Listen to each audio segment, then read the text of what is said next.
సరే, మూల వాక్యము లూకాసు వార్త 6వ అధ్యాయము 45వ వచనం. లూకాసు వార్త 6వ అధ్యాయము. ఎవరన్నా నాకు చదివి వినిపిస్తుంటే కొంచెం బాగుంటుందని నా ఉద్దేశం. సహాయం చేయండి. లూకాసు వార్త 6వ అధ్యాయము 45వ వచనం. 5వ వచనం. సజ్జనుడు తన హృదయమును మంచి ధననిధిలో నుండి సద్విషయములను బయటికి తెచ్చును. దుర్జనుడు చెడ్డ ధననిధిలో నుండి దుర్విషయములను బయటికి తెచ్చును. హృదయము నిండి ఉండు దానిని బట్టి ఒకరి నోరు మాట్లాడును. దీన్ని వాక్య నిమిత్తమే ప్రార్థన చేసుకుంటాం. మా పరిశుద్ధుల మహోన్నతుల రాజాని నామానికి వందనాలు. నీవు ప్రభు ఏదైతే విత్తమన్నావు వాక్కు నేను విత్తుతుండగా రాజా, ఆ పొలంలో ప్రభు మంచి విత్తనం వల్ల ఇది ఫలించి అభివృద్ధి చెందడం కొరకు చూపించాను. అనేకులకు ఆశీర్వాదకరంగా ఈ మాటలను మీరు ఉంచమని అడుగుచున్నాను. నన్ను మీ రెక్కల కింద దాచి కాచి కాపాడమని, నీ ప్రభా నా నోటికి నీ బోరును ఉంచమని, నీవే ప్రభు మాట్లాడు, నీ ఆత్మాభిషేకంతో నన్ను నింపి వాడుకోమని. నేను ఏదైతే తరించి చెప్తున్నానో అది కాదు రాజు, నీవు నా నోటికి ద్వారా మీరు మాట్లాడమని, బలపరిచి స్థిరపరచమని, నీ కృపలో భద్రపరచుకోమని త్వరలో నన్ను ఈ స్థితి పరిశుద్ధ నామంలో అడిగి పెడుకుంటున్నాం తండ్రి, ఆమేన్. ఓకే, మూలవాక్యం ఏంటి? సజ్జనుడు తన హృదయమందు మంచి ధననిధి నుండి సద్విషయములు బయటికి తెచ్చును, దుర్జనుడు చెడ్డ ధననిధిలో నుండి దుర్విషయములు బయటికి తెచ్చును. అయితే ఇంగ్లీష్లో ఏముందంటే ద గుడ్ మ్యాన్. మీకు ఇక్కడ సజ్జనుడు అంటే కొంచెం ఓల్డ్లా ఉంది, గ్రామర్ టైప్లో ఉంది కదా తెలుగు మనకి. ఇక్కడ ఇంగ్లీష్లో ఏమనుందంటే the good man brings good things out of the good stored up in his heart. ఒక గుడ్ మ్యాన్ అంటే ఏంటి? గుడ్ అంటే ఏంటి? మంచి మనిషి. గుడ్ మ్యాన్ అంటే మంచి మనిషి. బ్రింగ్స్ తీస్తాడంట ఏంటి? గుడ్ థింగ్స్, మంచి విషయాలను కానీ మంచి వస్తువులు కానీ ఏదైనా ఎక్కడి నుంచి? Good stored up in his heart. ఆ మంచి విషయాలని తన హృదయంలో ఏవైతే ఉంచుకొని ఉన్నాడో మంచి విషయాలు, వాటి నుంచి ఏం చేస్తాడంట? మంచి విషయాల్ని తీస్తాడంట. నెక్స్ట్ దుర్జనుడు అని అంటే the evil man brings evil things out of the evil stored up in his heart. దుర్జనుడు ఎవరంట? ఈవిల్ మ్యాన్ అంటే కొన్ని మంచివాడు కాదనుకోండి. ఇదేంటి? గుడ్ మ్యాన్, మంచి వ్యక్తి. ఈయనేంటి? మంచి వ్యక్తి కానివాడు ఏం చేస్తాడంట? ఆ వాడు కూడా తీసుకొస్తాడంట. ఏంటి? తన చెడ్డ ధననిధిలో నుండి తీస్తాడంట.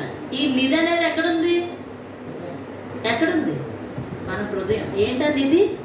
హృదయం. మనం ఏదైతే బయటికి తీస్తామో అదేం ఎక్కడి నుంచి వస్తుందంట? మన హృదయంలో. అందుకే లాస్ట్లో ఒక మాట అన్నాడు, హృదయము నిండి ఉండు దానిని బట్టి ఒకని ఏం మాట్లాడుతుందంట? చెయ్యి మాట్లాడుతుంది అన్నాడా? కాల ఆ నోరు మాట్లాడుతుంది. హృదయం నిండి ఉన్న దాన్ని బట్టి నోరు మాట్లాడుతుందంట. ఆ విధంగా మన ఏదైతే ఇప్పుడు ఈ మూలవాక్యం చెప్పుకున్నామో దాన్ని బట్టి మన హృదయాన్ని ఒక 4 విధాలుగా మనం డిస్క్రైబ్ చేయొచ్చు, విభజించవచ్చు. ఫస్ట్ ఏంటి? మానవుని హృదయం. ఎవరి హృదయం? మానవుని హృదయం. రెండవది పరిశుద్ధుని హృదయం, పరిశుద్ధంగా ఉన్నవాళ్ళు, హోలీగా ఉన్న వాళ్ళ యొక్క హృదయం. నెక్స్ట్ ఏంటంటే హానెస్ట్ అంటే నిజాయితీ గల హృదయం. నెక్స్ట్ ఏంటంటే సంతోషకరమైన హృదయం. మన హృదయంలో కూడా ఎన్ని గదులు ఉంటాయి? 4 గదులు ఉంటాయి. మీకు తెలుసో లేదు? కర్ణికులు, జఠరికులు అని 2 ఉంటాయి.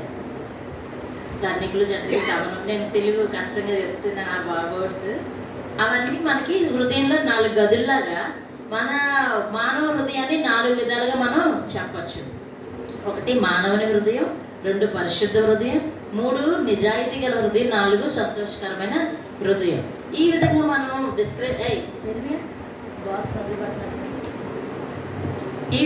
డిస్క్రైబ్ చేసిన విభజించినప్పుడు, హృదయం కోసం విభజించినప్పుడు ఫస్ట్ యేసు ప్రభు వారు పుట్టిన తర్వాత ఫస్ట్ ఆయన ఏం చేశారు? పుట్టి కొంచెం పెద్దోడయ్యి ఎదిగిన తర్వాత ఫస్ట్ యోహాన్ గారి చేత బాప్తీసం తీసుకున్నారు. మీరు గమనించినట్లయితే మత్తయి సువార్తలో వంశావళంతా వచ్చిన తర్వాత, ఆయన పుట్టిన తర్వాత ఫస్ట్ ఆయన ఏం చేశారు? యోహాన్ చేత ఆయన ఏ ప్రాంతం నుంచి? గలిలయ ప్రాంతం నుంచి యోర్దానుకు వచ్చి బాప్తీసం తీసుకున్నారు. నెక్స్ట్ ఏం చేశారు? ఉపవాసం ఉండి ప్రార్థన చేశారు. ఆ తర్వాత ఆయన స్టార్ట్ చేసిన మొట్టమొదటి కొండ మీద ప్రసంగం ఎక్కడ స్టార్ట్ చేశారు? ఆ ప్రసంగంలో ఆయన చెప్తున్నారు, ఎంత మత్తయి సువార్త 5:8లో ఏమని చెప్తున్నారు ఆయన? హృదయం కోసం ఎవరు ధన్యులంట? వారు ఎవరిని చూస్తారంట? దేవుని చూస్తారు. ఏం ఇక్కడ హృదయం ఏం కావాలి? శుద్ధి కావాలి. హృదయ శుద్ధి గలవారు ధన్యులు, వారు ఎవరిని చూస్తారంట? దేవుని. మనం మా దేవుణ్ణి చూడడానికి అర్హులమా అన్న ఆలోచన మనందరికీ ఉంటుందా లేదా? ఆయన చూస్తామా? మనం చూడలేం అని అంటారు. కానీ ఇక్కడ ప్రభు ఏం చెప్తారంటే ఫస్టే మన హృదయం కోసమే మాట్లాడారు, ధన్యతల కోసమే మాట్లాడారు ప్రభు వారు. కొండ మీద ప్రసంగం అంటే అది చాలా అద్భుతకరమైన ప్రసంగం. అది చెప్పాలంటే ఏం చెప్పారు? హృదయ శుద్ధి గలవారు ధన్యులు, వారు ఎవరిని చూస్తారంట? దేవుణ్ణి చూస్తారు. హృదయం క్లీన్గా ఉంటే ఏం చూస్తాం? దేవుణ్ణే చూస్తాం. అదేవిధంగా ఇప్పుడు మనం హృదయం కోసం మాట్లాడుకున్నాం అంటే ఒక గుండె అనేది ఒక ఆర్గన్, ఏంటి? ఒక అవయవం. దాంట్లో 4 గదులు ఉంటాయి, దానికి నరాలు ఉంటాయి, రక్తాన్ని పంపు చేస్తుంటుంది. ఆ విధంగా మనం చెప్పుకుంటున్నాం. కానీ ఆ విషయం కాదు. కానీ మనం ఇక్కడ చెప్పుకుంటుంది ఆ హృదయంలో కనిపించే ఆ రక్తం నరాలు కాదుగా, అంటే లోపల మనకు కనిపించదు. కానీ దానిలో ఉండే థాట్స్, ఆలోచనలు, అది చేసే క్రియలు, అది నడిచే నడవడిక. హృదయం నడిపితేనే కదా మన ఆలోచన ప్రకారమే కదా. అందుకే అన్నాడు హృదయం నిండిన దాన్ని బట్టి నోరు మాట్లాడుతుంది. దాని ప్రకారంగా మనం ఏం చేస్తాం? నడుస్తాం. అది మానవ హృదయం కోసం నేను ఇప్పుడు చెప్పబోతున్నాను. ఇప్పుడు మానవ హృదయం కోసం మాట్లాడుతుంటే మన మానవ హృదయాల్లో ఏముంటాయి? ఎక్కువ ఎమోషన్స్ ఏముంటాయి? భావోద్వేగాలు ఉంటాయి. ఏంటి భావోద్వేగాలు అంటే? కోపం, ద్వేషం, బాధ, అసూయ, దుఃఖం, సంతోషం, ఇవన్నీ భావోద్వేగాలు, ఎమోషన్స్. ఇవన్నీ మానవ హృదయంలో ఖచ్చితంగా ఉంటాయి. మనకి దెబ్బ తగిలింది అనుకోండి, బాధ, నొప్పి, ఏడుస్తాం. ఏదన్నా మనకి జరగకూడదు జరిగింది అనుకోండి, అప్పుడు ఏం చేస్తాం? డిప్రెషన్లోకి వెళ్తాం, అంటే కృంగిపోతుంటాం. అవన్నీ ఎక్కడ జరుగుతాయి? హృదయంలోనే. ఏదైనా హృదయానికి కొంచెం ఏదన్నా అయిందంటే, మా మమ్మీకి ఏదన్నా తెలిసిన వాళ్ళైనా సరే, మమ్మీ పలానా వాళ్ళు చనిపోయారంటే వెంటనే గుడ్డు పట్టుకొని కూర్చుండిపోదు.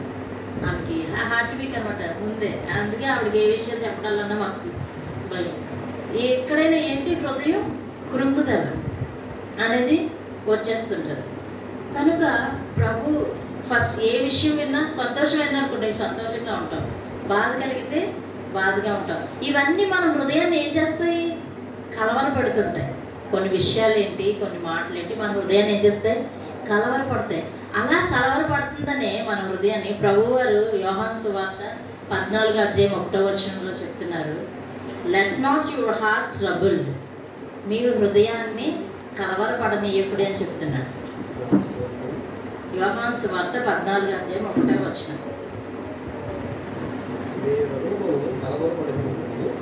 అంతే చాలా. ఏంటంటున్నారు? మన హృదయాన్ని అంట కలవరపడనీయదని చెప్తాడు. మన హృదయం కోసం ప్రభు ఇప్పుడు ఎందుకు చెప్తున్నారంటే, మనం దేనికోసం భయపడుతున్నాము, దేనికోసం బాధపడుతున్నాము, ఏదంటే దేనికోసమన్నా ఆలోచిస్తున్నామేమో. ఇప్పుడు కలవరం అంటే ఇది కూడా ఉంటుంది. మనం ఒక దగ్గర వాక్యం వింటాము, వేరే వాళ్ళు అది కథ ఇదని చెప్తారు, అయినా మనం ఏం చేస్తాం? ఇదా అదా కలవరం. అందుకే ప్రభు ఏం చెప్తారంటే ఫస్ట్ కలవరపడద్దు. ఏం చెప్తున్నారు? కలవరపడద్దు. నీ హృదయంలో ఎమోషన్స్ ఉంటాయి, ఏంటి? భావోద్వేగాలు అనేవి ఉంటాయి ఖచ్చితంగా. కానీ నువ్వేం చేయాలంటే ముందు కలవరపడద్దు. ఎవరితో చెప్తున్నారు? యోహాను సువార్తలో ఎవరితో చెప్తున్నారు? మనకి చెప్తున్నారు. ఏమని? కలవరపడద్దు. మన అందరికీ చెప్తున్నారు. ఏమని? కలవరపడద్దు. సో కలవరం అంటే ఏంటి మీకు తెలుసు కదా. పడుకున్నప్పుడు ఏమైనా కళలు వచ్చాయి అనుకోండి, కలవరపడతాం కదా. యోసేపు గారి విషయంలో ఏమైంది? కళలు కన్నాడు కదా, అప్పుడు ఏమైంది? లేచి ఆయన విషయంలో మనమైతే కలవరపడతాం, ఆయన ఏం చేశాడు? ఇలా వచ్చింది అని ఎగ్జైట్మెంట్తో చెప్తున్నాడు. అవునా కదా? వాళ్ళ తండ్రికి చెప్తున్నాడు, వాళ్ళ అన్నయ్యలకు చెప్తున్నాడు. అంటే ఒక ఆనందంతో వాళ్ళకి చెప్తున్నాడు, అన్నయ్య నాకు ఈ కళ వచ్చింది ఇలాగా ఏంటంట తెలుసు ఆయనకి తెలుసు. ఆ విధంగా ఒక్కొక్క వ్యక్తిలో ఒక్కొక్క విధంగా ఉంటుంది, హృదయం బట్టి చెప్తున్నాను. ఆయనకి యోసేపు గారికి ఆ విధంగా కళ వచ్చింది. అదేవిధంగా అక్కడ రాజుకి వచ్చింది. ఎవరికి? ఫరో రాజుకు కళ వచ్చింది. ఆ కళ ఆయన ఏం చేసింది? కలవరపరిచింది. అవునా కదా? దాని అర్థాన్ని ఎవరు చెప్పగలిగారు? మళ్ళీ యోసేపు చెప్పగలిగి దాన్ని సమకూర్చింది. అదేవిధంగా దానియేలు గ్రంథంలో కూడా ఏమైంది? ఆయన్ని కలవరపెట్టింది. కానీ దాన్ని అర్థాన్ని చెప్పి దాని యొక్క కలవరం తగ్గించింది ఎవరు? మన దానియేలు. కనుక ప్రభు ముందే వీళ్ళ ఆచరణలో పెట్టారు. ఏంటి? కలవరం పడనీయకుండా ప్రతిదానికి ప్రభు సహాయం చేయగలడు. ఆయన ప్రతిదీ నెరవేర్చగలడు. ఆయన ఉండగా దేనికి భయపడాల్సిన అవసరం లేదు. ఆయన చెప్తారన్న విషయాన్ని మనం యోసేపు ద్వారా నేర్చుకున్నాం, దానియేలు గారి ద్వారా కూడా నేర్చుకున్నాం. అదే విషయాన్ని ప్రభు కూడా ఇక్కడ ఏం చెప్తున్నారు? కలవర పడవద్దు. ఎందుకంటే సహాయం చేసేవాడు ఆయన ఉన్నాడు, నేనున్నాను సహాయం చేయడానికని మనకి ధైర్యాన్ని ఇచ్చాడు. అదేవిధంగా మన హృదయంలో వచ్చే ప్రతి ఆలోచన తలంపును కూడా ఆయన గ్రహిస్తాడు. మన హృదయంలోనే కదా వస్తాయి. సామెతలు Proverbs 23:7, సామెతలు 23:7, సామెతలు 23:7 వచ్చాయి.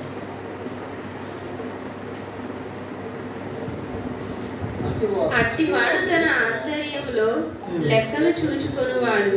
తినుము త్రాగుము అని అతడు నీతో చెప్పునే గాని అది హృదయంలో నుండి వచ్చి మాట కాదు. ఎస్, ఒక నిమిషం. ఇది అర్థమైందా? ఎంతమందికి అర్థమైంది ఈ వాక్యం? అట్టివాడు ఒకడు ఉన్నాడంట. అది దుర్జనుడు అనుకోండి, ఎవరికి లేకుంది. అట్టివాడు తన ఆంతర్యంలో లెక్కలు చూచుకున్నవాడు. తినుము త్రాగుము అని అతడు నీతో చెప్పునే గాని అది హృదయంలో నుండి వచ్చే మాట కాదు. ఏంటంటే ఏం కాదు రండి వచ్చేసి తినేసింది అని అంటారు, కానీ లోపల ఉండదు. లెక్క చూసుకుంటాడు, అయ్యో మన దగ్గర ఎంతున్నాయి, ఇలా ఖర్చు పెడితే పోయిన బిర్యానీ ఇప్పిద్దామంటే 200 అవుతుంది, మళ్ళీ లోపల అవి 200 అయిపోతే మళ్ళీ రేపుడు కొండవు, ఎందుకు పెట్రోల్ వస్తుంది అని చెప్పి ఆ హృదయంలో ఆ లెక్క కూడా చూస్తాడట దేవుడు. మీరు గమనించారో లేదు? ప్రభు ప్రతిదీ నేను అందుకే ఎవరన్నా ఈయన ఇంట్లో ఎవరన్నా తెలియను జనాలు సడన్గా వచ్చారనుకోండి, కిచెన్లో ఏం లేకపోతే రండి కూర్చొని తినని అన్న మాట నా నోటి నుంచి రాదు. నేను అప్పటికప్పుడు గబగా ఉండి చేసి పెడితే ఉండండి తినేదురు అని అంటాం తప్ప, లేకుండా నా నోటి నుంచి ఎప్పుడు రాదు. అనొచ్చు కదా, కొన్ని మాట వరుసకన్నా అనొచ్చు కదా, తింటామా పెడతామని అనొచ్చు కదా అంటారు. నేను అలా అనను. మాట వరుస కూడా నేను ఆ మాట నా హృదయపూర్వకంగా ఉంటేనే. ఇంట్లో ఎవరన్నా వచ్చినా సరే ఉండండి ఏం కాదని కూడా అన్ను. నేను చూడగలిగితే నాకు సహకరించి ఖచ్చితంగా ఉండండి ఉండి వెళ్తురు అన్న మాటే అంటాను. మిగతా వాళ్ళు వెళ్తున్నారంటే సరేనమ్మా అంటారు. అంటే హృదయం అంతరంగం ప్రభువుకు తెలుసు. మనం పెట్టేది కూడా మంచిది. మనం పెట్టే హృదయాన్ని కూడా దేవుడు చూస్తాడు. మంచి నేను ఏదైనా ఉందనుకో ఫస్ట్ బయటికి ఇవ్వాలంటే మంచిదే తీసిస్తాను, నాది ఉంచుకుంటాను. ఎందుకంటే ప్రతి క్షణం గుర్తొస్తుంటుంది దేశం ఉంది, ప్రభు చూస్తున్నాడు, జాగ్రత్త, నీ పెట్టే చెయ్యిని చూస్తున్నాడు, నువ్వు అనుకునే మనసును చూస్తున్నాడని గుర్తొస్తుంటుంది. అందుకు బయటికి ఇచ్చేది ఎప్పుడు మంచి ఫ్రూట్స్ ఎవరన్నా ఇచ్చి ఇవ్వాలనుకో, ముసలి ఎవరైనా వస్తానుకో ఫ్రూట్స్ ఇవ్వాలనుకో మంచివి చూసిస్తాను, బాగోలేనివి వదిలేస్తాను. అవి కట్ చేసి మనం తినడమో తంతపడేయడమో చేస్తాను. ఎందుకంటే ఆ హృదయాన్ని తలంపుల్ని దేవుడు చూస్తున్నాడంట. ఏంటంటే లెక్కలు వేసుకుంటున్నావు నువ్వు, జాగ్రత్త చూస్తూ, నీకు లేదానికి పట్టాలని. కానీ ఒక సడన్గా వాడు తింటాను అన్నాడు అనుకో, పర్లేదురా ఇంకా ఎంతగా దారి వచ్చినా తినొచ్చు. ఆ ఆలోచన కూడా ప్రభు ఏం గమనిస్తున్నాడు? ఎక్కడ అనుకుంటున్నావు నువ్వు? హృదయంలో, నీ బ్రెయిన్లో కాదు, ఎక్కడ? హృదయంలో ఆలోచిస్తున్నావంట. అలాగే కనుక he thinks in his heart. మన హృదయంలో అనుకున్నదంతా ప్రభు చూస్తున్నాడంట. హెబ్రీ పత్రిక 4:12 హెబ్రీ పత్రిక 4:12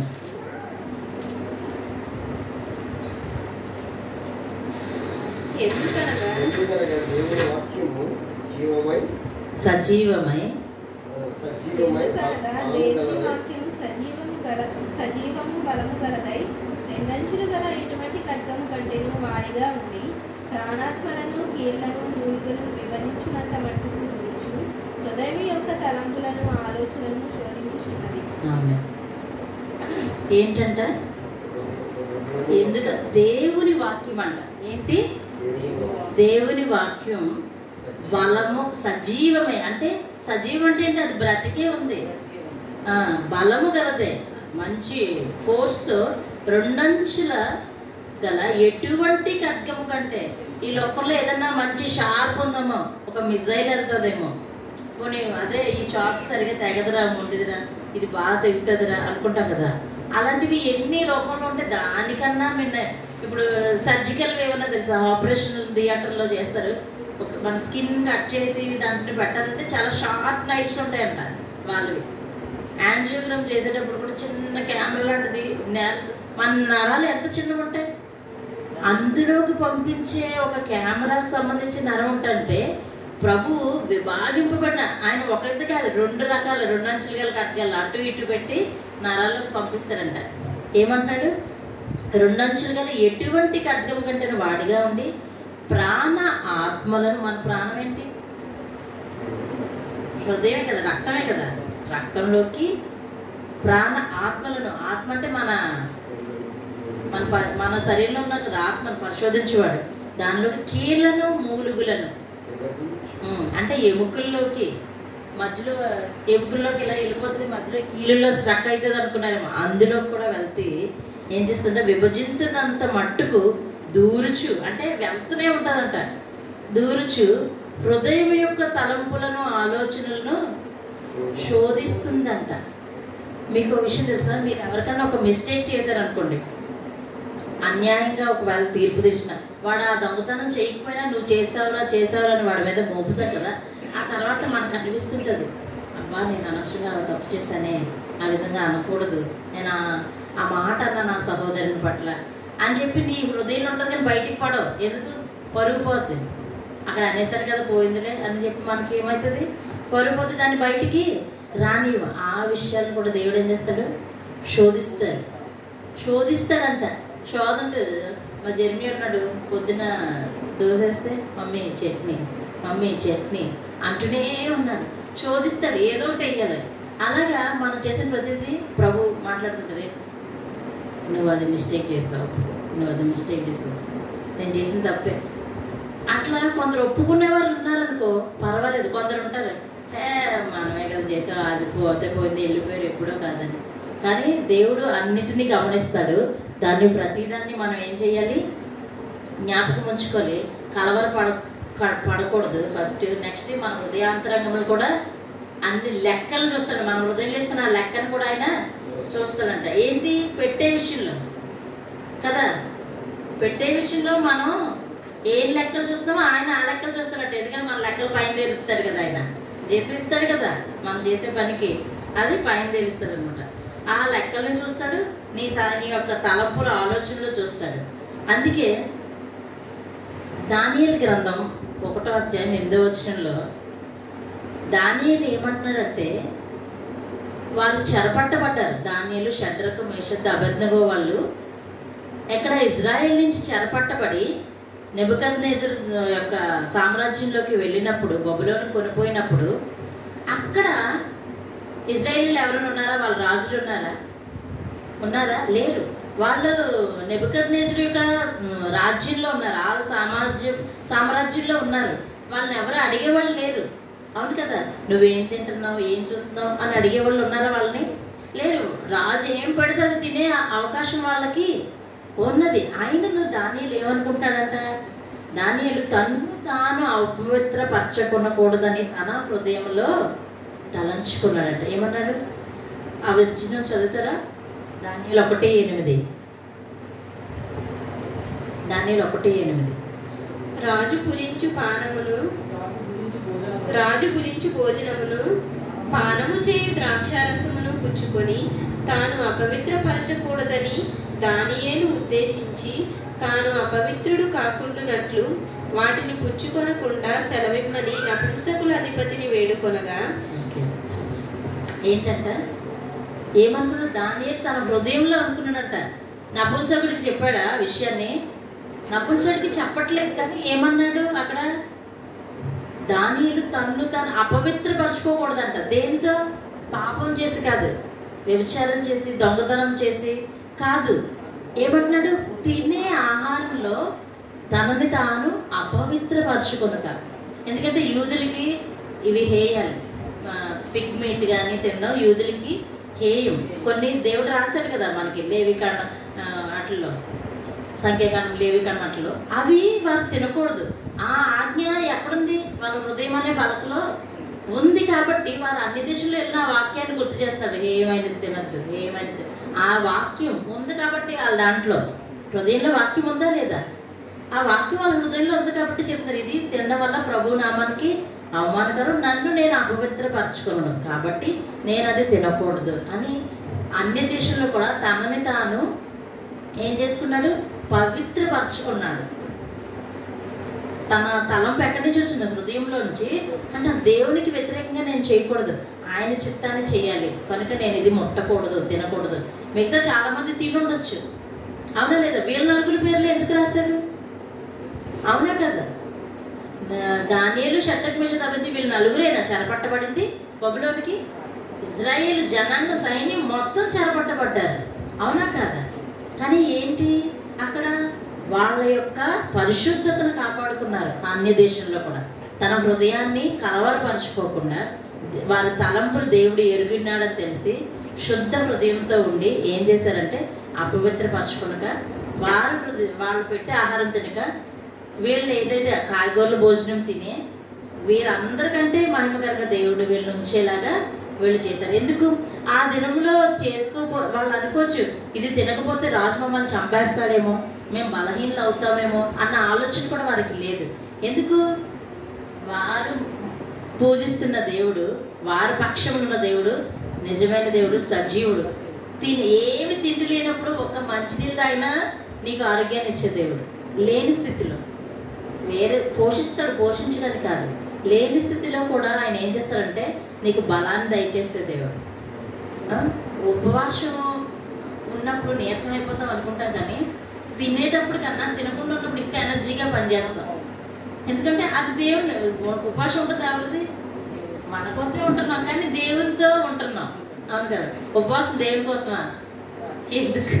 మన కోసం ఉంటున్నాం ఉపవాసం. ఎందుకంటే ఆ వండే టయాన్నో చేసే టయాన్నో మనం దేవుని సమర్పించి ఆయన సద్దులు ఉన్నప్పుడు ఆ పరిశుద్ధాత్మ ఎనర్జీ పుట్టప్పటికన్నా వెయ్యంతలు పనిచేస్తుంది కాబట్టి. సో ఆ విధంగా దానియేలు, షడ్రక్, మేషక్, అబేద్నెగో ఉన్నారు. ఓకే, ప్రోవర్బ్స్, సామెతలు 4:23. సామెతలు 4:23. మనం హృదయంలో నుంచి వెళ్ళే ప్రతి ఆలోచన ఎవరికి తెలుస్తుంది?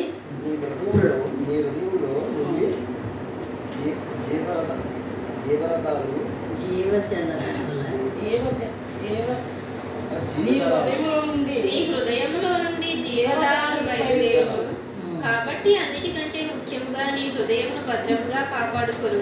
ఓకే, చాలు. ఏం చేయాలంట? ఏంటంట? ఇప్పుడు మీరు చూసారు, కలవరం దాంట్లోనే, తలంపులు దాంట్లోనే, లెక్కలు దాంట్లోనే, నిన్ను పవిత్రంగా ఉంచుకోకూడదని ఆలోచన కూడా దాంట్లోనే, అన్ని రకాలు బయలుదేరుతున్నాయి. కాబట్టి నీ హృదయం నుంచి జీవధారలు బయలుదేరుతాయి అంట. అంటే నువ్వు హృదయంలో ఏదనుకుంటే అది చేస్తావు కదా, దానికి జీవాన్ని పోస్తున్నట్టే కదా. ఇప్పుడు నువ్వు షాపింగ్కి వెళ్ళాలనుకున్నావు అనుకో, దానికి ఏం చేస్తావు? జీవం పోస్తావు, వెళ్ళి ఎవరు కొనుక్కు తెచ్చుకుంటావు. నువ్వు సేవకి వెళ్ళాలనుకున్నావు అనుకో, దానికి జీవానికి పోస్తావు, వెళ్తావు, సువార్త చెప్తావు, వస్తావు, జీవాన్ని పోస్తావు కదా. సో ఆ జీవధారలు అంటే ఎక్కడి నుంచి బయలుదేరుతాయంట? హృదయంలోంచి బయలుదేరుతాయి. కాబట్టి ఆ హృదయానికి ఏం చేయమన్నాడు ఆయన? ఏం చేయాలి? గార్డ్, ప్రొటెక్షన్ అనమాట. నీ ఫోన్కి సెల్ గార్డ్ వేస్తాం, పౌచ్, నీ ఇంటికి కన్ చేసుకుంటావు, అవునా కదా? బయటవేవి లోపలికి రాకూడదు, లోపలవేవి బయటికి వెళ్ళకూడదని వేసుకుంటావు లేదా? వేసుకుంటావు. నీ శరీరానికి హాని కలగకుండా ఫుల్ కవరేజ్ చేసుకుంటావు, చలి తగలకుండా స్వెటర్లు గట్ట అన్ని కవరింగ్లు ఉంటాయి లేదా? తల ఊడిపోకూడదని క్యాప్లు ఉంటాయి, అన్నీ ఉంటాయి. కానీ హృదయానికి ఏంటి? అది ఎముకలు గూళ్ళ మధ్యలో ఉంది, చర్మం మాంసంతో కప్పబడి ఉంది కాదు. ప్రొటెక్ట్ చేసుకోవాలి. దేంతో? దేవుని వాక్యం అనే కంచె దాని చుట్టూ ఉంచుకోగలగాలి. అప్పుడు మనం దాన్ని భద్రంగా కాపాడుకుంటాం. ఏ కీడు కానీ చెడు కానీ మన హృదయంలోనికి రానియద్దు. మన తలంపులే కదా. ఏమన్నాడు? అందుకే జీవ దారాలు బయలుదేరుతాయంట. దార అన్నాడు ఆయన. ఏంటన్నాడు? నెమ్మదిగా ప్రాసెస్ చేస్తుంటుంది అనమాట. దార వెళ్తూ ఉంటుంది కాబట్టి దాన్ని ఏం చేసుకోవాలంట? ప్రొటెక్ట్ చేసుకోవాలి. ఏం చేయాలి? భద్రం చేసుకోవాలి, కాపాడాలన్నమాట. ఇప్పుడు మనీని ఎలా భద్రపరుచుకుంటారు? లాకర్లో పెట్టి బయట వదిలేస్తారా? అట్లా మన హృదయాన్ని ఏం చేయాలంటే భద్రపరచుకోవాలన్నమాట. ఎందుకు భద్రపరచుకోమంటున్నాడు? ఇన్ని చెప్పావు కదా ప్రభా, ఎందుకు భద్రపరచుకోమంటున్నాడు? సమస్య ఉందా ఒకటి చూద్దాం. ఆదికాండము 6:5 అధ్యాయం. ఎందుకు భద్రపరచుకోమంటున్నాడు చూద్దాం. ప్రభు ఏమంటున్నారు అక్కడ? జెనసిస్ 6 ఆదికాండము 6:5 గర్వ చెడుతనము భూమి మీద గొప్పదనియు వారి హృదయం యొక్క తలంపులోని ఊహ అంతయు ఎల్లప్పుడూ కేవలం చెడ్డదనియు యెహోవా చూచి తాను భూమి మీద నరులను చేసినందుకు యెహోవా సంతాపము నొంది తన హృదయంలో నొచ్చుకొనెను. చాలా ఏంటంట అక్కడ ఒకసారి మళ్ళీ మీరు చదివితే నేను ఒకసారి చదువుతాను. అది కదా, అది కాదు.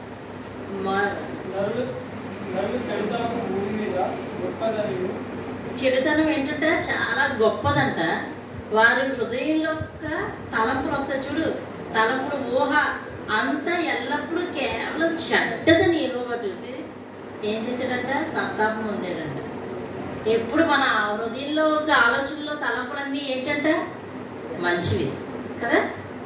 మనలా మంచి ఆలోచించే వాళ్ళు ఎవరు ఉండరు కదా. ఎప్పుడు ఎల్లప్పుడూ మంచిదేనంట. ప్రభు చెప్తున్నారు, పొగుడుతున్నారు అక్కడ.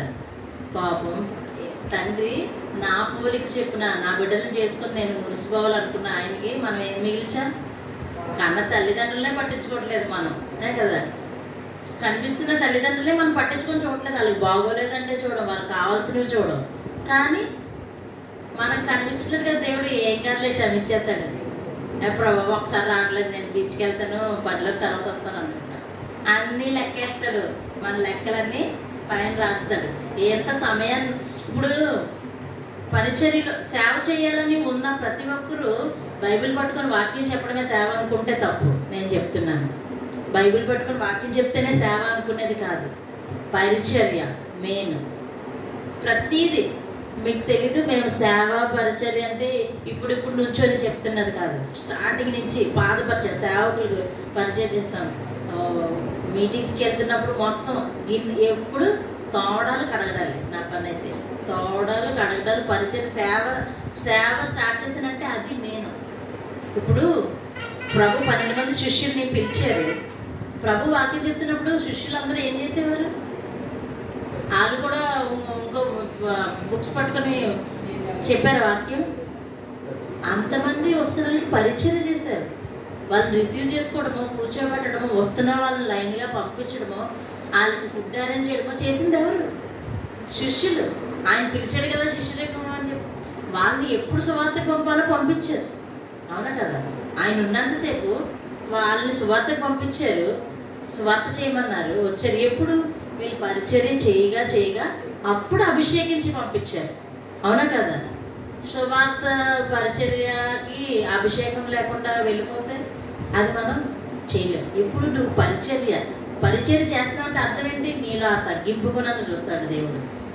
మన జాన్ రమేష్ తమ్ముడు తెలుసు కదా. జాన్ రమేష్ సువార్త మనకి ఆరాధన చేశారు కదా ఆయన. ఆ తమ్ముడు మలేషియాలో సింగపూర్లో జాబ్ చేస్తున్నప్పుడు ప్రభు పిలిచడానికి వదిలి వచ్చిన తర్వాత సేవ చేద్దాం వెళ్ళిపోదాం అనుకుంటే ముందు చిన్నోడు బైబిల్ పట్టుకొని ఇచ్చి చదువు బాబు చదివని చెప్పలేదు. మనం ఉన్నప్పుడు డేక్షలు ఎంత ఉన్నాయి. చిన్న పిల్లోడు ఆడ ఏం చేస్తాడని అనుకున్నారు. కానీ అందులోకి దిగి గిన్నెలు తోమి కడిగి పెట్టేవాడు. వాడొక్కడే. అంటే నాకు తమ్ముడు కాబట్టి వాడు వీడని సంపాదిస్తున్నాను. ఆయన దైవజనుడు కాబట్టి తను ఒక్కడే ఏం చేసేవాడు? దాన్ని శుభ్రపరిచేవాడు. ఇక్కడ నీళ్లు ఉన్నాయి, వాటర్ ఉన్నాయి, ఫుడ్ ఉంది, చక్క తిను అని ఇవ్వలేదు. అడవిలోకి పంపించట అక్కడ నువ్వు ప్రార్థన చేసుకున్నారట, చుక్క మంచినీరు లేకుండా. చాలా అంతగా చేశాడు కాబట్టి ఈరోజు అన్ని దేశాలు అటు ఇటు వెళ్ళి సేవ చేయగలుగుతున్నాడు జాన్. సేవకులు కూడా, సింహ బ్రదర్ కూడా మీరు వచ్చేసి ఇక్కడ వాక్యం చెప్పేస్తున్నాడు ఇప్పుడే ఇక్కడికి రావడం అనుకుంటారా? ఆయన చేసే పాదపరిచయం ఎవ్వరూ చేస్తుండ్రు అంతగా. ఈ రాజుబాబు గారి దగ్గర కానీ, ప్రవీణయ్య గారు, అందరి దగ్గర ముందు పాదపరిచారు. పని మెయిన్ పని. వాళ్ళు ఫోన్ చేసి సింహ నువ్వు ఈ పని చేయి ఇలా రా అని ఎప్పుడు పిల్లలేదు. నా పని నేను చేయాలి, దేవుని పని అని ఇప్పుడు ముందుకి వెళ్ళారు. అందరూ ఏమన్నా ఫోన్ చేయలేదు మీటింగ్కి మాకు పని చేయమని. ఒకళ్ళు చెప్తే చేసేది పని కాదు, నీ అంతరంగంలో పుట్టాలి. ఎక్కడి నుంచి పుడితే ఆలోచనలు? వాళ్ళు మమ్మల్ని పిల్లలేదు అని అనుకుంటే ఆ హృదయం కూడా నీదే. కానీ నువ్వు ఇది బాధ్యత కాదా? నీ సంఘం కాదా? బాధ్యత లేదా అని నీ హృదయంలో నాది నేను చెయ్యాలని నువ్వు ఆలోచన నీకు వచ్చినప్పుడు పనిలో ముందుంటాం. అందరూ సహకరించారు, నేను దానికోసం అంటాను. మీరు అందరు సహకారం వల్ల ఇదంతా అయింది.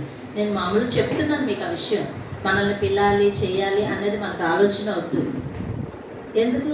ఇది ప్రభు పని, మన పని కాదు. మనుషుల్ని హెచ్చించడానికి కాదు, ఎమ్మెల్యే మీటింగు ఎలక్షన్ల మీటింగులు కాదు. ఇది దేవాది దేవుణ్ణి మహిమపరిచేది, ఆయన యొక్క క్రియలను వివరించేది. వాటి దైవజనుడు రావడం బట్టే కదా మనకి అనేక విషయాలు తెలిసినాయి. మీకు తెలిసిన వాక్యమే చెప్పారు ఆయన. చెప్పండి, నాకు తెలిసిన వాక్యమే ఆయన చెప్పారు, తీసుకొచ్చారు. ఒక వాక్యం నువ్వు ఒకసారి విన్నా దాన్ని లక్షల రకాలుగా మాట్లాడే దేవుడు.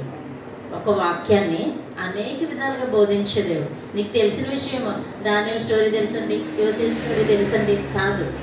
ఒక్కొక్క విషయాన్ని ఒక్కొక్క రలంలో మాట్లాడతారు ఆయన, ఒక్కొక్క విధంగా మాట్లాడతారు, ఒక్కొక్క వేలో మాట్లాడతారు. దాన్ని నువ్వు అర్థం చేసుకునే దాన్ని బట్టి ఉంటుంది. కనుక మనుషుల హృదయం దాని యొక్క ఆలోచనలు అంటే ఎల్లప్పుడూ చెడ్డమంట. మళ్ళా జెర్మియా 17:9, ఇర్మియా 17:9. హృదయం ఫస్ట్ ఏంటంట? అవును,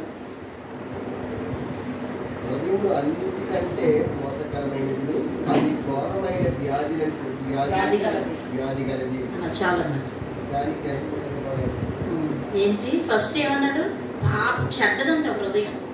ఎందుకు గాడ్ అని చెప్పాను కదా, హృదయానికి ఎందుకు మనం ప్రొటెక్షన్ చేసుకోవాలంటే మన హృదయం ఏంటంటే ఫస్ట్ చెడ్డదంట. ఏమన్నాడు ప్రభు? చెడ్డది. నెక్స్ట్ ఏమన్నాడు? మోసం చేస్తుందంట, ఘోరమైన వ్యాధి అంట. ఈ లోకంలో క్యాన్సర్ కన్నా ఏదైనా వ్యాధి ఉంటే అది హృదయమేనంట. మనకు తెలియదు, బయటపడుతుంది. నెక్స్ట్ మత్తయి సువార్త 15:19 కూడా పాపకరమైనది కూడా ఎక్కడి నుంచి వస్తుందంటే హృదయంలో నుంచి వస్తుందంట. మత్తయి సువార్త 15:19.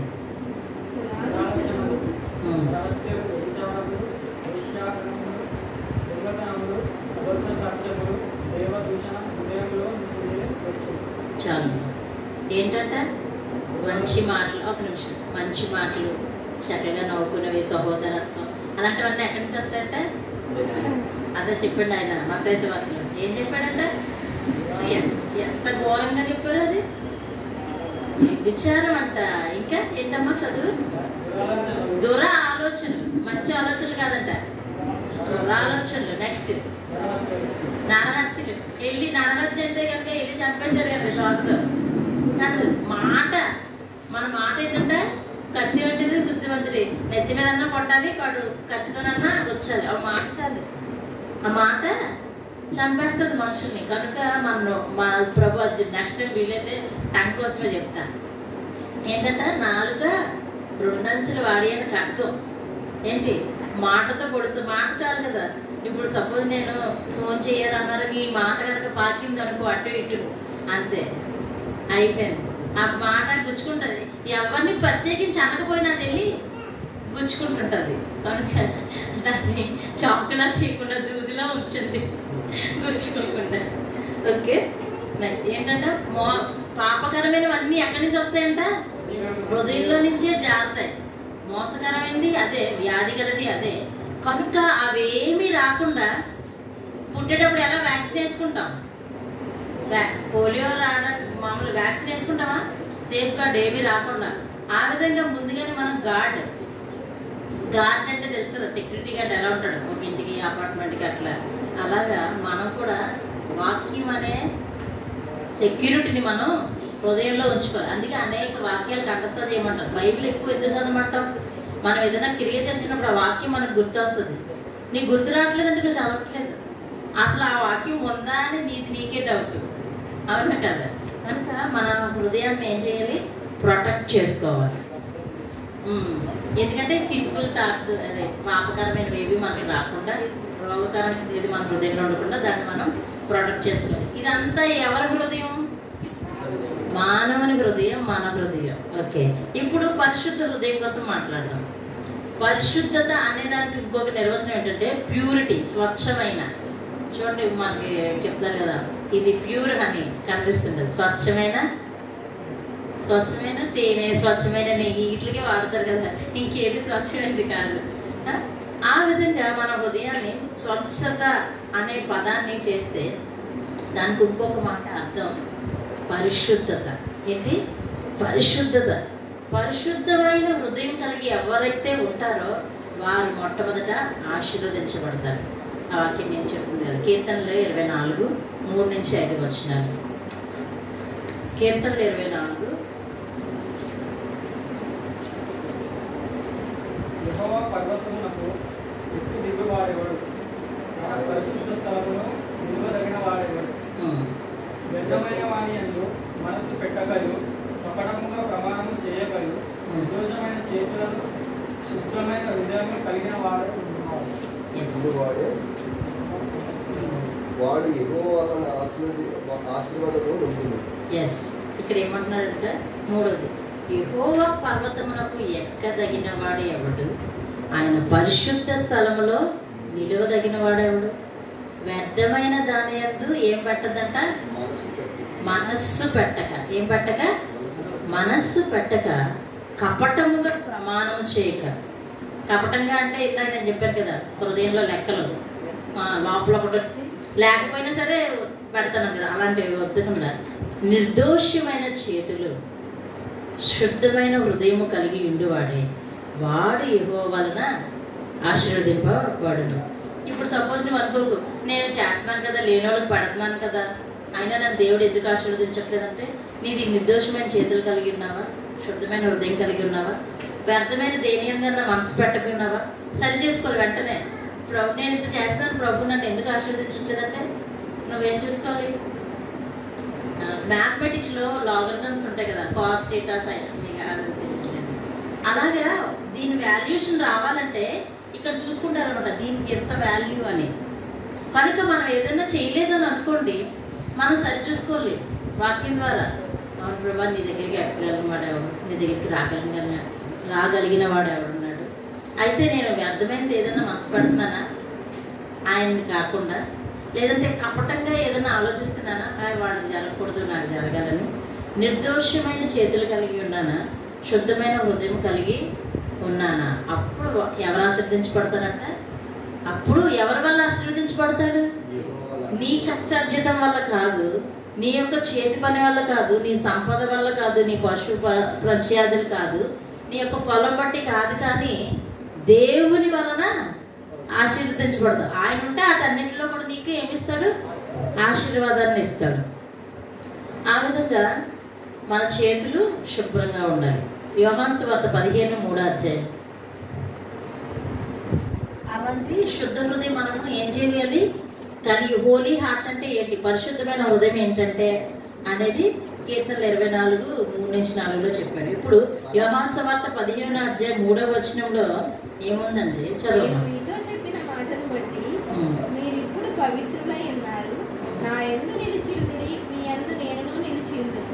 తీగ ద్రాక్షవల్లిలో నిలిచి ఉంటేనే గాని తనంతట తానే ఎలాగూ ఫలింపదు, అలాగే నా యందు నిలిచి ఉంటేనే గాని మీరు ఫలింపరు. ఓకే, ఏమంటున్నారు? ఎవరిలో నిలిచి ఉండాలంటే, మనం శుద్ధ హృదయం కావాలంటే ఎవరిలో నిలిచి ఉండాలి? దేవుల్లో నిలిచి ఉంటే ఆయన ఎవరిలో నిలిచి ఉంటాడు? మనలో నిలిచి ఉంటారు. ఇప్పుడు సపోజ్ కొందరు ఓసన మినిస్ట్రేషన్ వాళ్ళని చూడండి, వాళ్ళు వితౌట్ మ్యారేజ్, పెళ్లి చేసుకోకుండా ప్రభు కోసం ఒక సాధువుల వల్లే ఉండిపోయి వాళ్ళు ఎవరి యందు నిలిచి ఉన్నారు? దేవుని యందు నిలిచినారు. కాబట్టి వాళ్ళు ఎవరు ప్రకాశిస్తారు? దేవుడు ప్రకాశిస్తారు. కొందరు నిబద్ధత కలిగి నేను ఇట్లా దేవుని సేవలో ఇలా ఉండిపోలి అని ఏం చేస్తారు? ఖచ్చితంగా ఉంటారు. కాబట్టి వాళ్ళలో కూడా దేవుడు ఉంటాడు. కనుక దేవుడు వాళ్ళని ఏం చేస్తారు? ఫస్ట్ పునాది యేసన్న గారు కాబట్టి ఆయన అలా ఉన్నారు. కాబట్టి ఆయనలో ఫలించారు. కాబట్టి తీగలు అలాగా విస్తరించి ఇక్కడికి కూడా విస్తరించి ఉన్నాయి. ప్రభువులో మనం అంటుకట్టబడితే ఆయన ఈ విధంగా తన వైన్ ఆ ద్రాక్ష తీగలను ఏం చేస్తాడు? పాకింపజేస్తాడు. ఎప్పుడు? ఆయనలో నిలిచి ఉంటేనే మనలో నిలిచి ఆయన్ని మహిమపరుచుకుంటాడు. అలా నిలిచి ఉండాలంటే వాళ్ళు ఏ హృదయాన్ని కలిగి ఉండాలి? శుద్ధ హృదయం. ఏమో తలపులు అప్పుడప్పుడు ఫెడ్రిక్ పాల్ గారు అన్నారు, ప్రభా నేను ఏదైనా పాపం చేస్తానేమో నన్ను క్షమించండి, యాక్సిడెంట్ అయిందని చెప్పి ఆయన టెస్టిమనీలో మొన్న విన్నాను గోడారాల పండుగ టైంలో. ఆయన అంత నిష్టగా ఉన్న ఆయనే ఏమన్నారంటే పాపం చేశానేమో దేని ద్వారా? వాళ్ళ ఆలోచనలు కానీ తలపులు కానీ. మనం వాళ్ళకన్నా శుద్ధులమా? అంత సేవాభాగ్యం చేస్తున్నామా? నేను మనుషుల్ని పోల్చకూడదు, కానీ మనుషులతో చెప్తాను. ఎందుకంటే వాళ్ళతో మనం దేవుడితో అంతకన్నా పోల్చదగిన వాళ్ళం కాదు. కాబట్టి నేను భూమి మీద ఉన్న మనుషుల్నే మీకు ఎగ్జాంపుల్గా తీసుకుంటున్నాను. ఉన్న ఆయనే ఏమన్నారు? పాపులని. మన నోటంటే ఎప్పుడన్నా ప్రభా నేను పాపిని నన్ను క్షమించాను అంటామా? ప్రవీణ్ ఎప్పుడు ప్రార్థించిన ప్రభా నేను గవర్నమెంట్ పాపిని క్షమించాను అంటూనే ఉంటాడు ఎప్పుడు తన ప్రార్థనలో. ఆ ప్రవీణ్ చేసే ప్రార్థన అంటే చాలా ఇష్టం. పాస్టర్ గారు అంతగా చేస్తుంటే ఇప్పుడు అలా మనల్ని మనం కడుక్కోవాలి. కొందరు బాగా హై లెవెల్లో ఉన్న వాళ్ళు ఏంటంటే పద్దాకా నేను పాపని అంటారు. ఏం పాపం చేస్తాం అనుకుంటారు. కానీ చూడండి వాళ్ళే కొద్ది రోజుల తర్వాత ఏదో ఒక సిన్లో పడుతున్నారు. కనుక ప్రతిరోజు కడుక్కోవాలి. ఇప్పుడు మనం తింటున్నాం ప్లేటు, మళ్ళీ సాయంత్రం తింటామని కడుక్కోకుండా వదిలేస్తామా? అలా ఉంచేస్తాను అన్న చేతులు ఎంతండి. ఖచ్చితంగా నీట్గా క్లీన్గా చేసుకొని మళ్ళీ నైట్కి తింటారు. అదేవిధంగా మన హృదయాన్ని మనం కడుక్కోవాలి.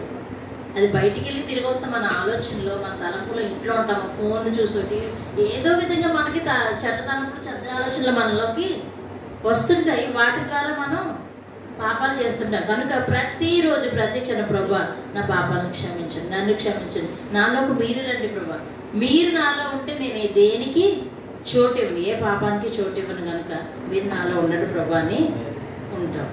అదేవిధంగా మనం లోకంలో జీవిస్తున్నాం. అవునా? మనం ఎక్కడ జీవిస్తున్నాం? ఇప్పుడు పాపం చేయకుండా ఉండాలండి. ఎలా ఉంటాం? లోకంలో జీవిస్తున్నాము. లోకంలో ఏదో ఒకటి వస్తుంది కదండి.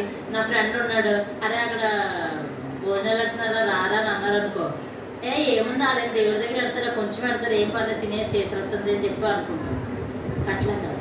నువ్వు దేవునితో నడిస్తే, నువ్వు లోకంలో ఉన్నాను, నీ నడక ఎవరితో ఉండాలి? దేవునితో ఉంటే మనం ఏ హృదయాన్ని కలిగి ఉంటాం?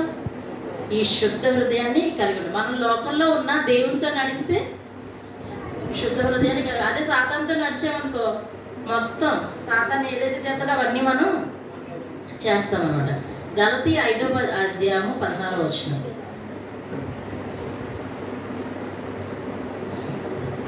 గలతీ 5వ అధ్యాయం 16వ వచనం. నేను చెప్పినదేమనగా ఆత్మానుసారముగా నడుచుకోండి, అప్పుడు మీరు శరీరేచ్ఛను నెరవేర్చును.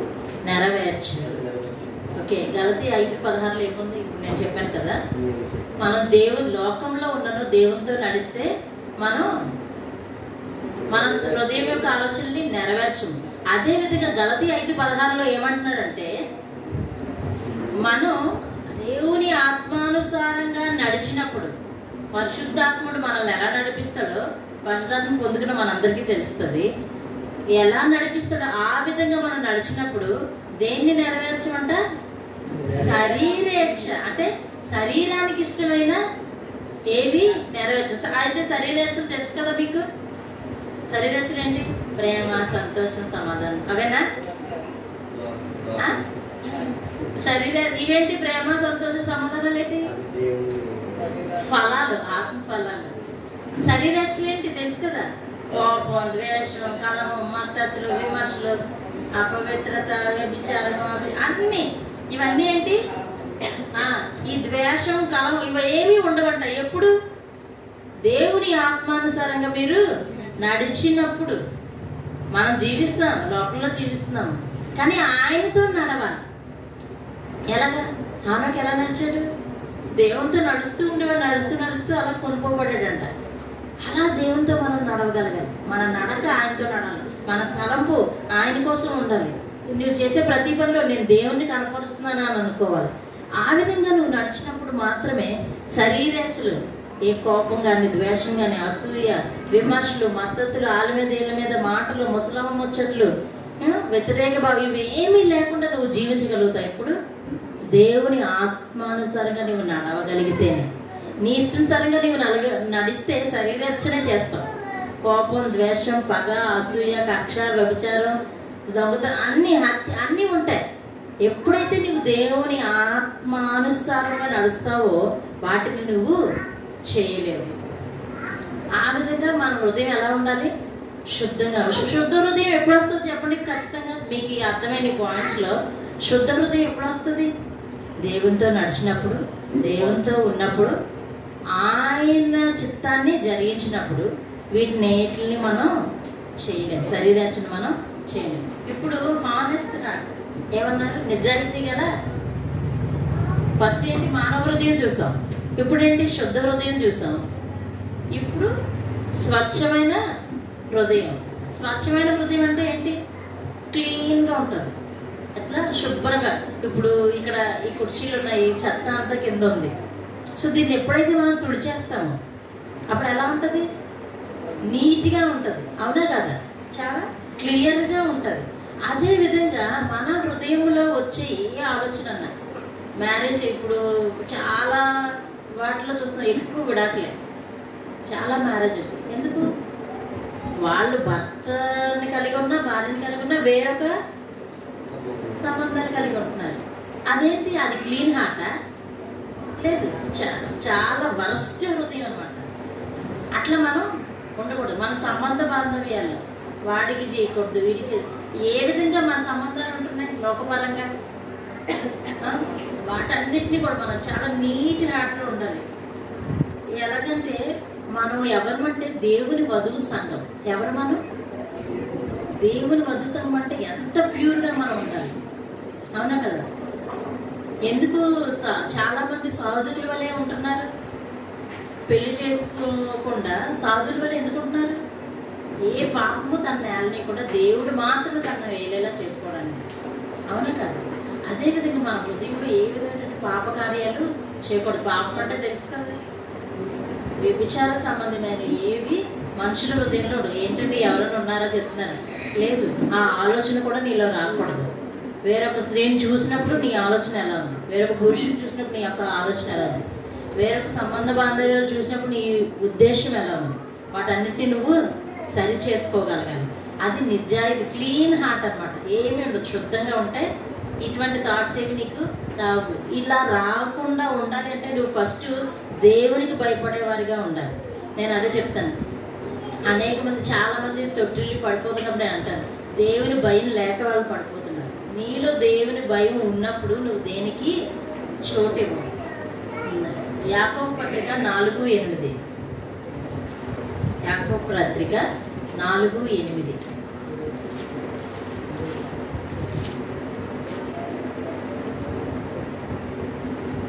దేవుని యొద్దకు రండి, అప్పుడు ఆయన మీ యొద్దకు వచ్చును. పాపులారా మీ చేతులను శుభ్రం చేసుకోండి, విమనస్కులారా మీ హృదయములను పరిశుద్ధపరచుకోండి. ఎక్కడికి రావాలంటే? ఎక్కడికి రావాలి? దేవుని యొద్దకు రావాలి. అప్పుడు ఆయన మీ యొద్దకి వస్తాడు. ఆయన ఏమంటున్నాడు అక్కడ? మీ చేతులను శుభ్రపరచుకోండి అంట. అవునా కదా? ఇప్పుడు సపోజ్ మనం అసలు డస్ట్ని ఏమి ముట్టలేదు అనుకోండి, ఒక డస్ట్ ముట్టలేదు, పని చేయలేదు, ఇసుక ముట్టలేదు, ఆయన ఇంటికి వెళ్ళి భోజనం చేసేద్దాం అనుకుంటే అవుతుందా? కుదరదు. ఒకసారి చేతులు వాష్ చేయండి సోప్ పెట్టి, డస్ట్ వస్తుంది బ్లాక్. అది ఎందుకు? నువ్వు చేసావా? చేయకపోయినా అది అంటుకుంటుంది. అందుకే ప్రభు ఏమిటంటే క్లీన్ హార్ట్. నువ్వు ఆ పని చేయకపోయినా సడన్గా చూసినప్పుడు నీకు ఏదో ఒక తలంపు వస్తుంది. అందువల్ల నువ్వేం చేయాలంటే దేవుని యొద్దకు వెళ్ళాలి. అప్పుడు ఆయన నీ దగ్గరికి వస్తాడు. కనుక నీవు ఏ విధమైనటువంటి చెడుని చేయకుండా ఉంటాడు. అలా చేయకుండా ఉండాలంటే మత్తయి సువార్త 22:37 అధ్యాయం. మత్తయి సువార్త 22:37.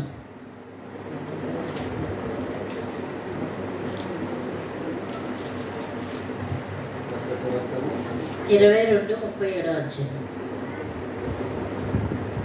అందుకు ఆయన, మీ పూర్ణ హృదయముతోనూ నీ పూర్ణాత్మతోనూ నీ పూర్ణ మనసుతోనూ నీ దేవుడైన ప్రభువును ప్రేమింపవలెనన్నది ఇది ముఖ్యమైనదియు మొదటిదియునైన ఆజ్ఞ. ముఖ్యమైన ఏంటంట, ఏం చేయాలంట? మనం ఇంత పరిశుద్ధమైన హృదయంతో ఉండాలి, నిజాయితీ గల హృదయంతో ఉండాలి అంటే ఫస్ట్ ఏం చేయాలంట? మన పూర్ణ హృదయంతో. చంద్రుడు ఎలా నిండుగా ఉంటాడు, మధ్యలో బైట్స్ ఏమి ఉండవు కదా. బైట్స్ అంటే కొరికి తిన్న అట్లా ఏమి ఉండదు కదా, ఫుల్ అట్లా ఉంటుంది. కొన్ని ఎగ్లో పూర్ణం అట్లా ఉండదు.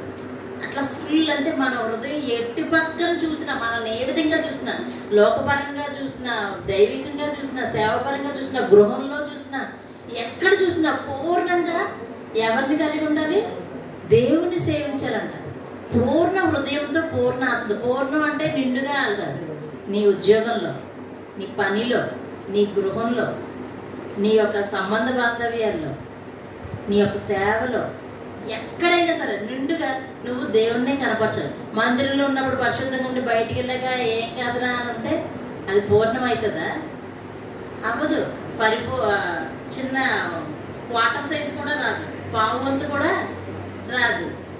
కనుక పూర్ణంగా అంట. పూర్ణం అనే ఎందుకన్నాడు ప్రభు? అన్ని విధాలుగా నువ్వే సంఖ్యలో తిన్నా అన్ని విషయాల్లోనూ ఏం చేయాలి? అపూర్ణ హృదయంతో ప్రభుని నువ్వు ఆరాధించాలి, ప్రేమించగలగాలంట. ఎట్లా? అన్నిట్లో ప్రభుని ప్రేమించాలి. ఏమన్నా? పూర్ణ హృదయంతో, పూర్ణ ఆత్మతో, పూర్ణ మనస్సుతో. ఈ మూడు ఏంటంటే మైండ్, సోల్, బాడీ అని. మన శారీరకంగాను, మన హృదయం, మన మనసు ఒకటి ఉంటుంది కదా. ఇక్కడే ఉంటాం కానీ మీ చుట్టాలు ఎవరైనా దుబాయ్ ఉంటే వెళ్ళిపోద్ది దుబాయ్ ఎక్కడి నుంచి మనసు. అంతే కదా. చిన్నప్పుడు ఒక ప్రోవర్బ్ ఉండేది కదా, కదా ఒకటి, ఉత్తరం కన్నా త్వరగా వెళ్ళేది ఏంటి అని. అలాగా మనసు, దాన్ని ఆ మనసుతో ఏం చేయాలి? దేవుణ్ణి ప్రేమించాలి. ఏం చేయాలి? నీ ప్రేమ నీ తల్లి మీద ఉందనుకో, పెళ్లి కాక ముందు చెప్తున్నాను, తల్లి మీద ఎక్కువ ఉంటుంది కదా. ఏం చేస్తావు? తల్లికి ఇష్టమైనవి చేస్తావు, అన్నీ పడతావు. తర్వాత నీ ప్రేమ నీ భార్య మీదకి వచ్చింది అనుకో, తర్వాత ఏం చేస్తావు? తనకి ఇష్టమని చేస్తావు. తనతో మాట్లాడాలని చూస్తావు, తనతో ఉండాలని చూస్తావు, తను ఎక్కడైనా తీసుకెళ్ళాలి, తినిపించాలని చూస్తావు, అట్లా చూస్తావు, ఏదైనా గిఫ్ట్ ఇవ్వాలని చూస్తావు. అదే నీ ప్రేమ దేవుడి మీద ఉన్నదనుకో, నీ భార్యని ప్రేమించు, తల్లిని ప్రేమించు, బిడ్డల్ని ప్రేమించు, కాదంటలేదు. బిడ్డల భార్య పెళ్ళైన తర్వాత, పిల్లలు వచ్చిన తర్వాత పిల్లల మీద ఎక్కువైతుంది. అవునా కదా? మారుతూ ఉంటుంది కొంచెం కొంచెం. అవునా లేదా? సత్యం అన్నవాళ్ళు చేతులేదండి కాదంట, ఖచ్చితంగా మారుతూ ఉంటుంది. అవునా కదా? కానీ దేవునిపై నీ ప్రేమ ఎప్పటికీ మారకూడదు. ఎందుకంటే ఆయన మారనివాడుగా. ఆయన నీకు పెళ్ళి అవ్వకముందు ఒకలాగా, పెళ్ళి అయ్యాక ఒకలాగా, నీకు జాబ్ ఉన్నప్పుడు ఒకలాగా, లేనప్పుడు ఒకలాగా ప్రేమించే దేవుడా? నువ్వు ఎట్టి పరిస్థితుల్లో ఉన్నా నిన్ను ప్రేమించే దేవుడు. తప్పిపోయిన కుమారుడు ఏ విధంగా వచ్చాడు? మంచిగా షవర్ చేసుకొని, మంచి కాస్ట్యూమ్ వేసుకొని, సెంటు కొట్టుకొని, చక్కగా రెడీ వచ్చాడు తండ్రి దగ్గరికి. ఎలా వచ్చాడు? పాపపు వస్తువులతో, బురదలో ఉండి, పందులు ఎక్కడైతే పొట్టు తిని దొర్లుతాయో అటువంటి ప్లేస్లో ఉండి, చిరిగిపోయిన బట్టలతో, చింపురు జుట్టుతో వస్తే తండ్రి ఏం చేశాడు? అరే రాకరా, దూరంగా ఉండు, ఆడికి నీళ్ళు కొట్టండి, వేయండి అన్నారా? రాగానే హత్తుకున్నాడు. ఏం చేశాడు? హత్తుకున్నాడు. అటువంటి ప్రేమ మన తండ్రిది. నువ్వు ఏ స్థితిలో ఉన్నా ప్రేమించే దేవుడు. అవునా కదా? కనుక అటువంటి దేవుడు నువ్వు ఎలా ప్రేమించాలి? ఇప్పుడు మనుషులు ఏంటంటే ఇస్తే ఇవ్వాలి. ఇక్కడ ఉంటాయి కదా చదివింపులు, మనకు బర్త్డేకి వచ్చాడు 100 పెట్టాడు, నెక్స్ట్ ఖచ్చితంగా ఆడికి 100 పెట్టాలి లేదా 50 పెట్టాలి. అదే ఇస్తే ఇచ్చేయాలి. అలాంటిది నువ్వు లోకంలో దానికి ఆయన ప్రాణాన్ని ఇచ్చాడు కదా నీకు, నువ్వేమిస్తున్నావు?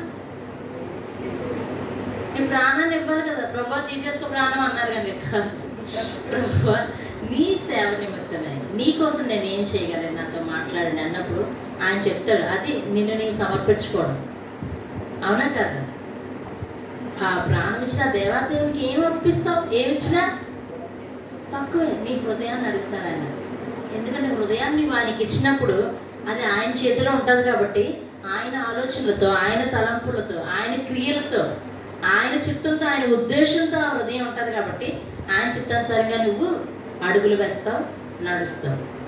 మత్తయి 22:37 చదివారు కదా, పూర్ణాత్మతో పూర్ణ హృదయంతో దేవుణ్ణి ఆరాధించాలి. ఆ విధంగా ప్రభు ఒకరి కోసం సాక్ష్యం ఇస్తున్నారు. అలాంటి హృదయం కలిగిన ఒక వ్యక్తి కోసం ప్రభు సాక్ష్యం ఇస్తున్నారు. కీర్తనలు 78:72 ఇంకా ముగిస్తాను. కీర్తనలు 78:72 హానెస్ట్ హార్ట్ అన్నది కదా, నిజాయితీ గల హృదయం అని దావీదు కోసం ప్రభు సెలవిస్తున్నాడు ఈ మాట. అతడు యథార్థ హృదయుడై వారిని పాలించి కార్యములందు నేర్పరియై వారిని నడిపించి. చాలా ఏమంటున్నాడంట? The honest heart. ఇంగ్లీష్లో ఏమందంటే దావీదు ఏ హృదయం కలిగి ఉన్నాడంట? యథార్థ హృదయాన్ని కలిగి ఉండి ఎవరిని పాలించాడంట? ప్రజలను కూడా పాలించాడంట. ఎక్కడ తన హానెస్టీ ఎక్కడుంది? తన నిజాయితీ ఎక్కడుంది? ఎక్కడుంది? ఓన్లీ వాళ్ళ ఇంట్లో వాళ్ళకే ఉందా? మొత్తం ప్రజలందరినీ కూడా అదే విధంగా ప్రేమించగలిగాడు. ఎందుకంటే తన హృదయం ఎవరి హృదయం తెలుసా? దావీదు హృదయం దేవుని హృదయానుసారుడు కాబట్టి ఏం చేయగలిగాడు? అందరికీ ప్రేమను పంచగలిగాడు. ఇప్పుడు మనుషుల యొక్క ఆలోచనలు కూడా ఎంత ఉంటాయంటే మన పరిధిలోనే ఉంటాయి. అవునా? మీరు ఆలోచించినట్లయితే మన ఆలోచనలు మన పరిధిలోనే ఉంటాయి. ఇప్పుడు సపోజ్ నీ ఇంటి వరకు నువ్వు భోజనం పెట్టగలిగావు అనుకో, నీ పరిధి అక్కడ వరకే ఉంటుంది. నువ్వు ఇంతే చేయగలుగుతావు. అవునా కదా? అదే జగన్ గారు ఈ రాష్ట్రాన్ని పోషించగలరు. అవునా కదా? అంతమందికి అంటే ఆయన యొక్క ఆలోచన, ఆయన హృదయం ఆ పరిధి ఉంది. అవునా కదా? మన హృదయం మన ఇంటి పరిధి వరకు ఉంది. మన ఎమ్మెల్యేకి మన నర్సాపురం ఇటు సైడ్ చేయగలిగా హృదయం ప్రాంతం ఉంది. అదే అనిల్ అంబానీకి ఏమవుతుంది? ఆయన బిజినెస్ని అలవాటు చేసుకునే ఆ పరిధి ఉంది. అవునా కదా? అలాంటి అంబానీలు వేల మందిని సైతం పోషిస్తున్న దేవుడు ఎవరు? ఆయన పరిధి ఎంత ఉంటుంది? హద్దులు లేదు ఆయనకి. అలాంటి దేవుడిని మనం కలిగి ఉన్నాం.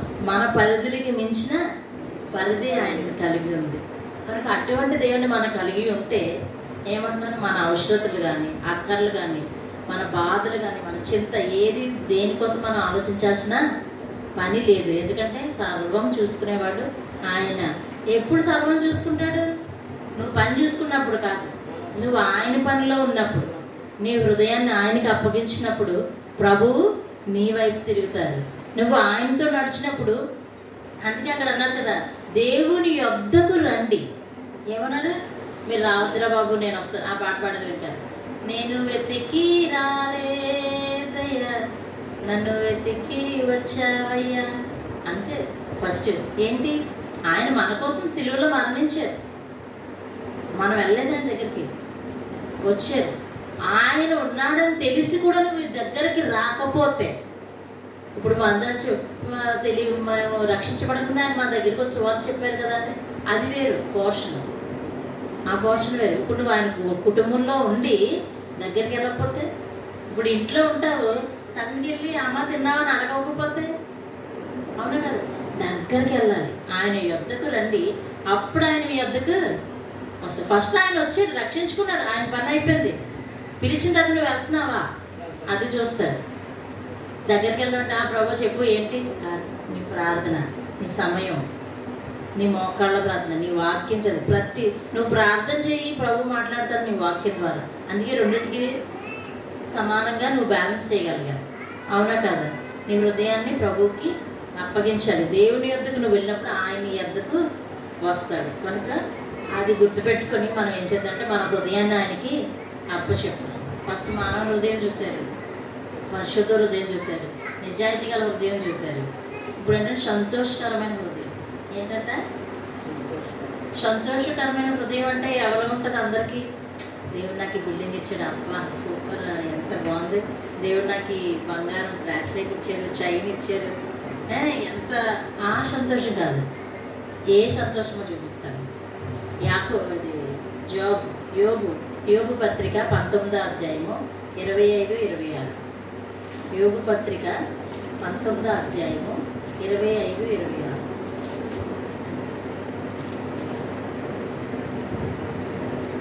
అయితే నా విమోచకుడు సజీవుడనియు తరువాత ఆయన భూమి మీద నిలుచుననియు నేను ఎరుగుదును. ఇలాగూ నా చర్మము చీకిపోయిన తరువాత శరీరముతో నేను దేవుని చూచెదను. ఏంటంటే ఏం సంతోషం?